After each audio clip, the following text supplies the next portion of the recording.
नमस्कार बच्चों, आप सभी को इस वर्चुअल क्लास में स्वागत है। बच्चों, पिछले कुछ एपिसोड से हम हमारी जो इंडियन इकोनॉमिक डेवलपमेंट की जो बुक है, इससे जो पहली यूनिट थी इसके बारे में हमने देखा। इसके बाद हमने जो हमारी दूसरी यूनिट थी इसके बारे में हम देखते आ रहे हैं। So students, in the second unit we are studying about the Indian economic reform from 1950 to 1990. So in that we have seen about the conditions of our agriculture during the period of 1950 to 1990. So today in this episode we will study about our industrial growth, that is the conditions of our industries after the independence, and that to the period from 1950 to 1990. And again in that we will study about our foreign trade. So how was our foreign trade during this period? So let's start from the industrial growth. We will see how was the condition of our industries and industrial growth after 1950 to 1990. Students, you all know that our country had inherited the economy from the Britishers after it is being ruined for more than 200 years. So when the Britishers ruled our country, you know that our economy was completely ruined and completely exploited. So they have been exploited in the way of extracting the raw materials, destructing our handicrafts and the handloom industries, and all the other cottage industries. So these happened during the period of Britishers in our country. But students, apart from this, during the British rule and British period, our industrial growth have developed. Though we could not deny the truth that we hadn't received or we hadn't had any good development in the field of industries during the period of Britishers.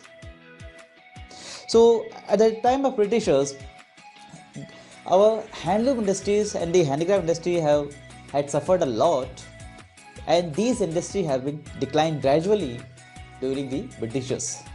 But apart from this, there are many modern industries were set up by the Britishers to develop our Indian economy.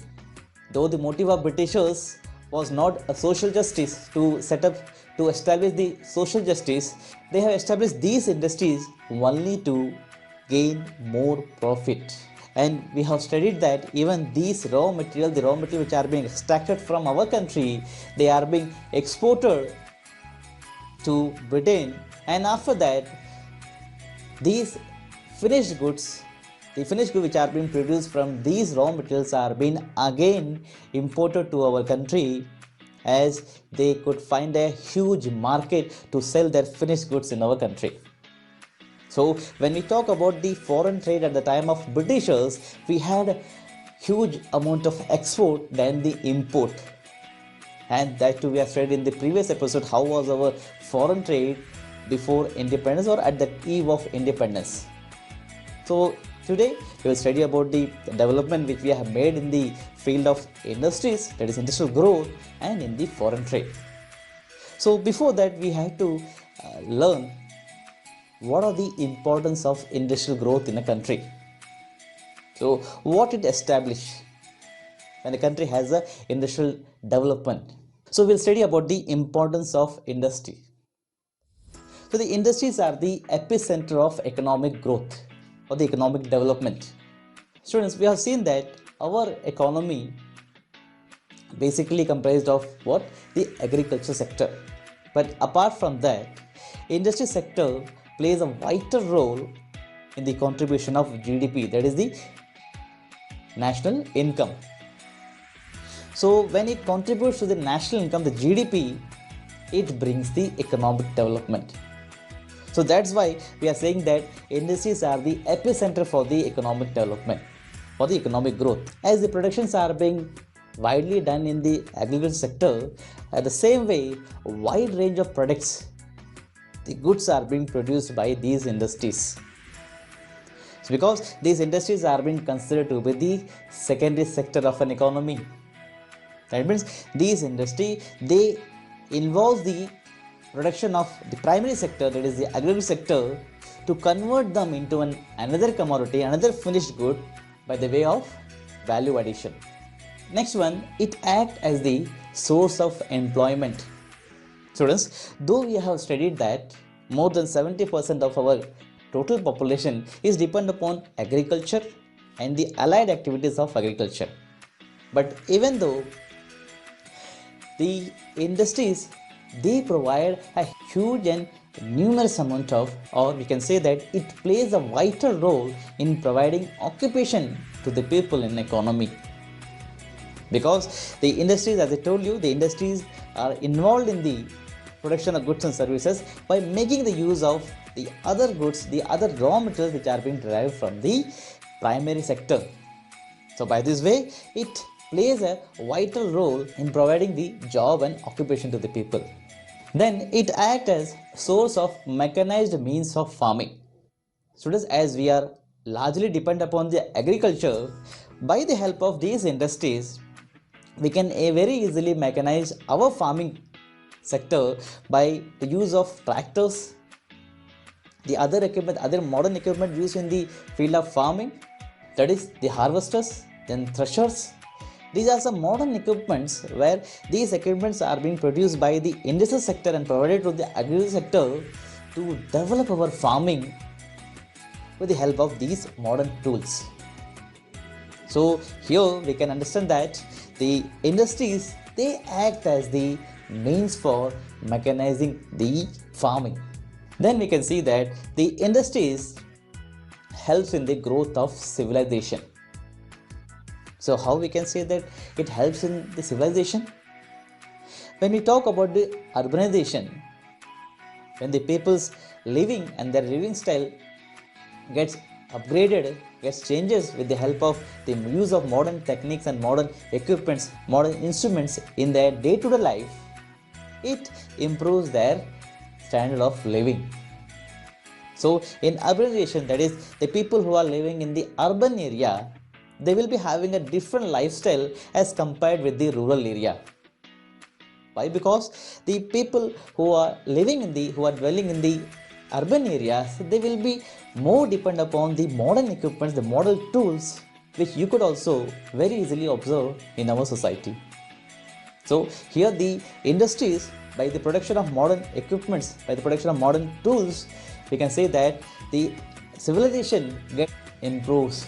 And due to this industrial development and industry's growth, today the total world economy is getting into a global economy, where we can see that the people, the new gadgets, the new instruments, new tools which are being invented at any corner of the world, it can be accessed by the people who are living all over the world very easily, only because due to the development of the industrial sector.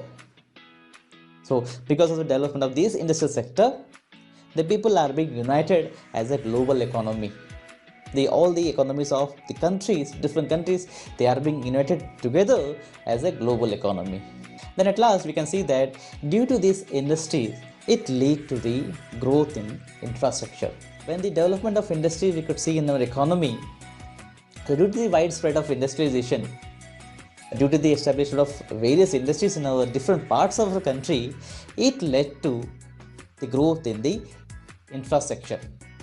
Because you know that once the industries are being set up, at that time, along with that industry, the total region, the region where the industry have been set up, it gets developed.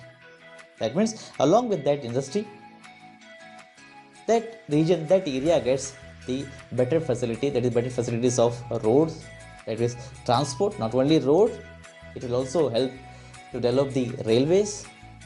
So automatically the transport industry develops along with the industry. Then it brings well educational institutions there to equip those people who are living in and around that industrial area. They can be well educated, and those people's skill can be developed such that these human resources can be utilized in that industry. So what we can see that whenever a country gets a development in their industrial sector, it also brings the development in their infrastructure. So it is not only concentrated at that place, it used to spread. It is spread across different corners of the country. So by this way, we can see that industry plays a vital role in the economic growth and in the regional growth of that country. Okay, students, after this, we will see about the participation of the state. That means after the independence, when our government started the 5-year planning, the planning to develop our economic growth, at that time, the importance have been given to agriculture sector, and along with the agriculture sector, the importance is also given to the industrial sector.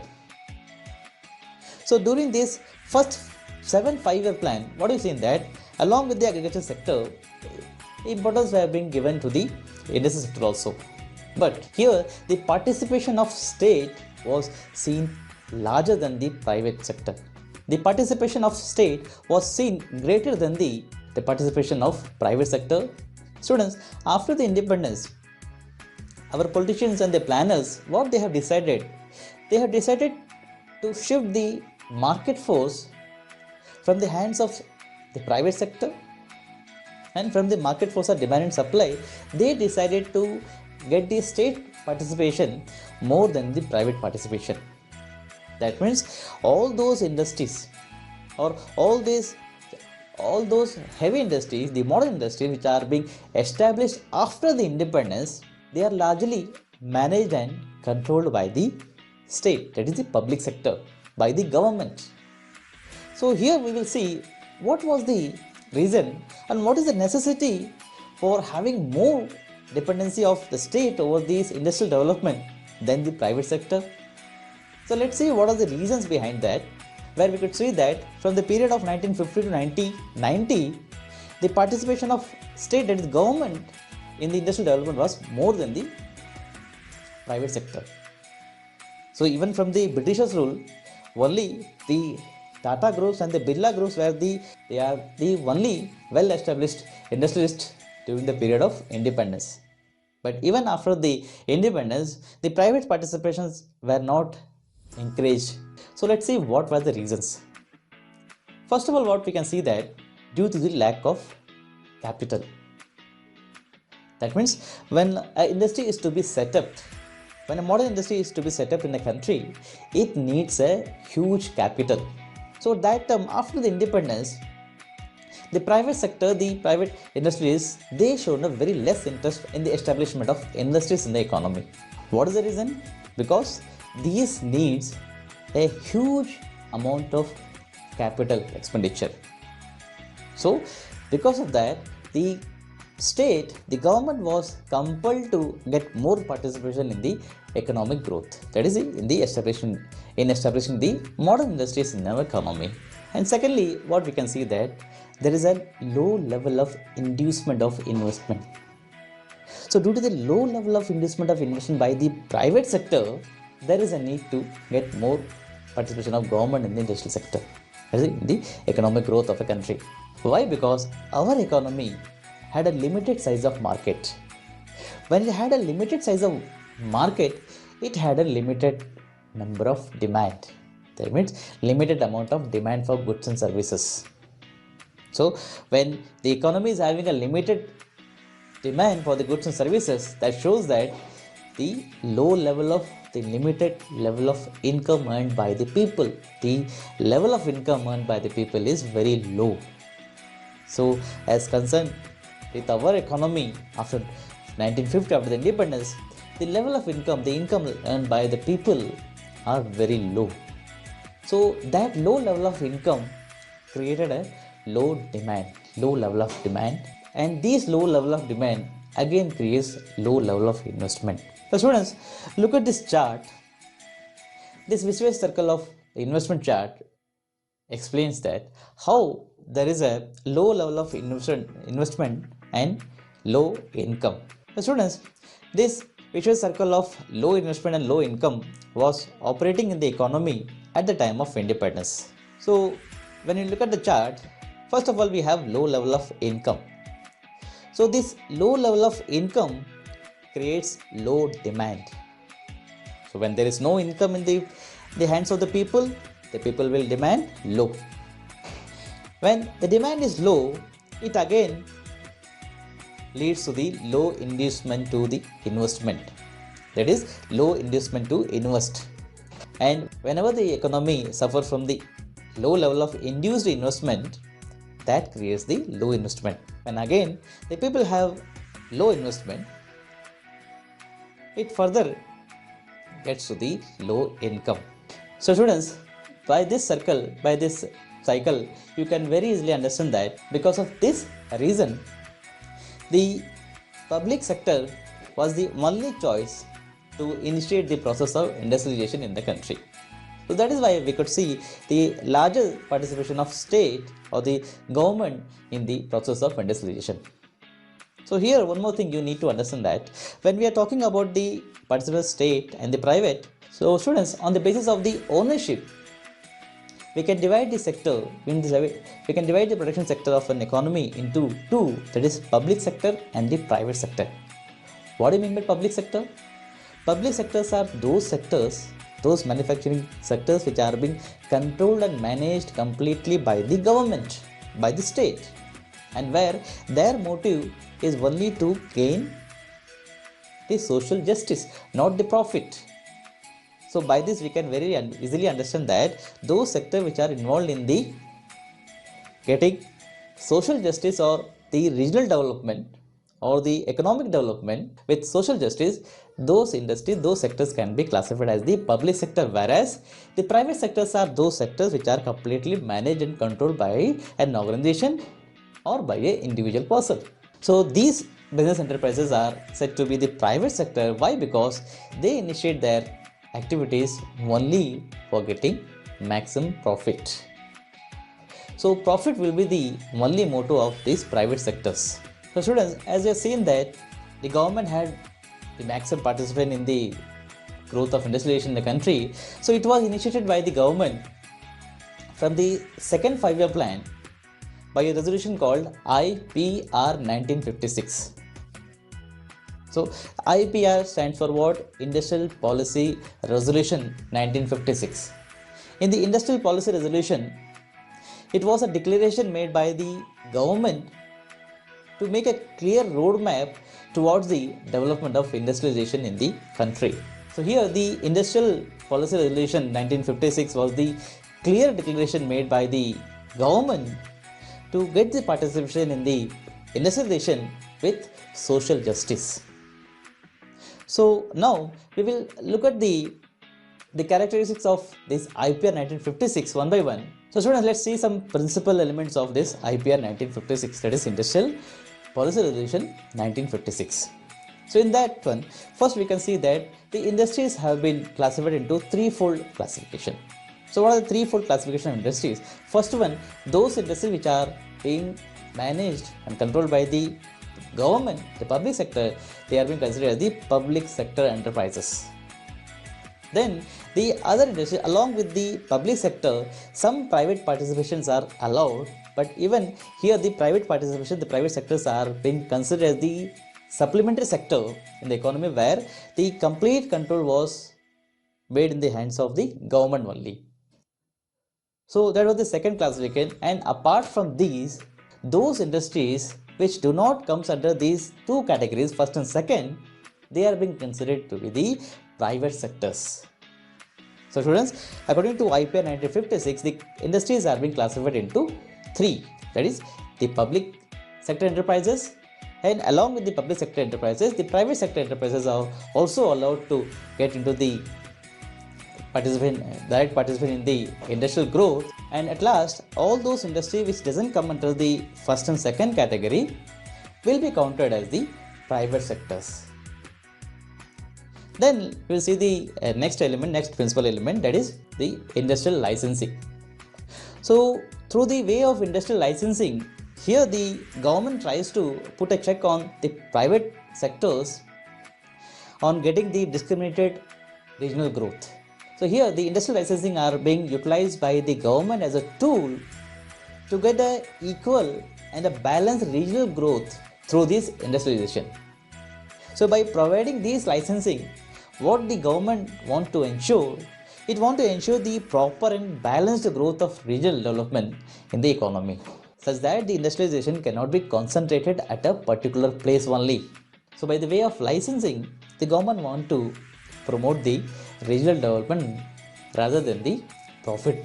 Then at last we'll see that the principal element of IPR, that is the industrial soaps. So what do you mean by industrial soaps? These are the concessions.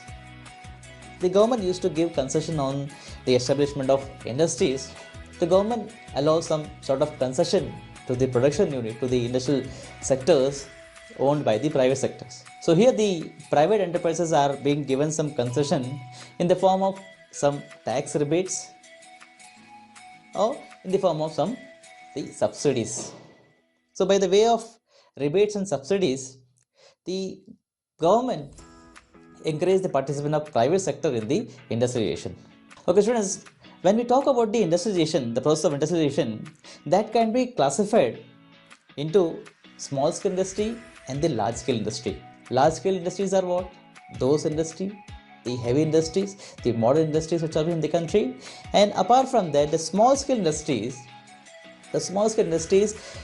during the period of 1951, those industries which had a investment of 5 lakh rupees, they are being considered to be the small scale industries. Whereas nowadays, those industries which have the investment up to 5 crore rupees, they are considered as the small scale industries. So when we are talking about the industrialization, we need to study about the small scale industries. So now we'll study about the conditions and the features of our small scale industry after the independence. Students, in the year 1955, through way of Karwa Committee, a committee that is the Village and Small Scale Industry Committee, it is set up by the government. According to this committee's suggestion, the government have planned to establish these kind of small scale industries in the country. So as I told you, when it was established in the year 1955 through these committee's recommendation, this Karwa Committee's recommendation, at that time, those investors, those investment which are made up to 5 lakh rupees, they are considered as the small scale industries. And nowadays we can see that these small scale industries have the expenditures, have the investments up to 5 crore rupees. So here we will study about the principal characteristics of these small scale industries one by one. So first one, when you talk about this small scale industry, they are the labor intensive industry. That means the usage of labors will be more than the modern tools, the equipments. So previously we have studied about labor intensive and capital intensive. So when we talk about labor intensive technique or labor intensive technique of production, here the same thing is being done by the small scale industries. In this kind of industry, the usage of labor will be more than the capital. That means it shows that even the scale of production which are being made by these industries will be less than the modern industries, the large scale industries. Because in large scale industries, the production technique will be based on the capital intensive technique. So there the labor will be less than the capital. Then what we can see that these small scale industries have the locational flexibility. That means these industries are set up by the government or encouraged by the government to set up these kind of industries to get a more regional development in the country. So to get the regional development, these small scale industries are being promoted by the government such that these can be set up in different areas of our country, different corners of our country. So it could promote the regional development. So based on the availability of raw material, based on the availability of our resources in different corners of our country, these small scale industries are being set up such that it can contribute to the balanced regional development. And at last we can see that these small scale industries need small investment as compared with the large scale industries. Here the small scale industries need very less investment. So by getting the very low capital, very less capital for establishing the small scale industries, these industries can be set up at a large number. So here the economic power cannot be concentrated at a particular place. By establishing more and more small scale industries at different corners of a country with small investment, it will promote all the sections of the economy. Why? Because here the investment is very low, so large number of people can get the benefit, can involved in the process of establishing these small scale industries in our country. So that's lead to our balanced regional development in the country. So students, that's all for today. So far we have seen about the conditions of industrial sector of our economy after 1950 to 1990. So based on today's study, I have given some homework, and I hope that you can do this homework very easily at your home. So note down this homework, and in case of any doubt, you can contact us.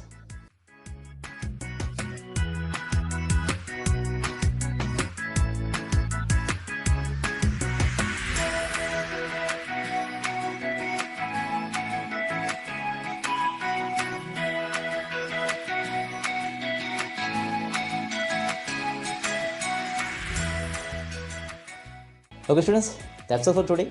We will meet in the next episode with a new concept. Until then, take care, stay safe, stay alert. Jai Hind, Jai Bharat.